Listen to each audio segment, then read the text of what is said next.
आधा सच खतरनाक होता है। तस्वीर का एक रुख नामुकम्मल कहानी बयान करता है।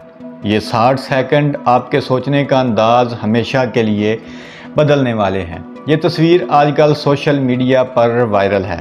एक पुलिस ऑफिसर जमात इस्लामी के बुजुर्ग रहनुमा की तरफ उंगली किए हुए है। ये सच नामुकम्मल है। जिस मंजर से ये तस्वीर ली गई है, अब इस मंजर की मुकम्मल वीडियो देखिए।